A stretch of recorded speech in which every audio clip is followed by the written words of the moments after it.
शौच माने कौन पवित्रता शौच दी प्रकार शौच अच्छे कौन कौन गोटे हूँ बाह्य शौच आ गोटे हूँ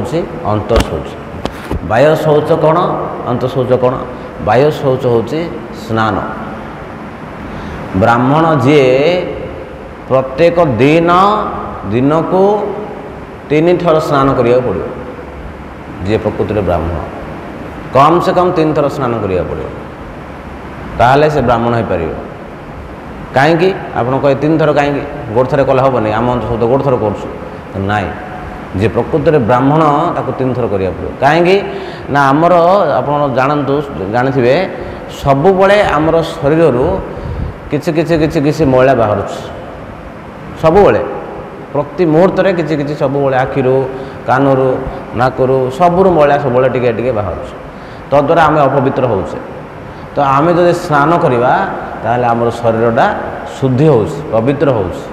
तेणु ब्राह्मणर प्रथम कर्तव्य होची से 3 थर स्नान करिए त्रिसंध्या कहई सकाळे खराळे आ संध्याळे आम जो गुरु को मुझे प्रार्थना करुचे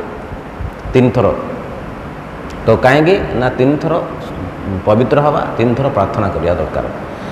तो यहाँ हूँ आमर कौन बाह्य सूची अंत सूची कौन ना हृदय भितर आम सीना बाहर सब पानी साबुन ये सब द्वारा सफा करुचे कि भितर आमर सब मैला जहाँ गदा है कौन से मैला काम क्रोध लोभ मोह मद मात्सर्य सब भर्ती हो रहा कि सफा करिया हरिनाम हरिनाम हरिनाम हरे कृष्ण कृष्ण कृष्ण हरे हरे हरे राम राम राम हरे हरे तो महामंत्र द्वारा आमर हृदय शुद्ध हो भीतर अंतर शुद्ध हो भगवद गीता पढ़िया द्वारा भगवान श्रीकृष्ण विग्रह पूजा करवा आरती करवा श्रृंगार करवा ड्रेसिंग करवा ये सब द्वारा हृदय शुद्ध हो भगवद गीता पाठ करने द्वारा शुद्ध हो तो यहाँ हूँ अंत शुद्ध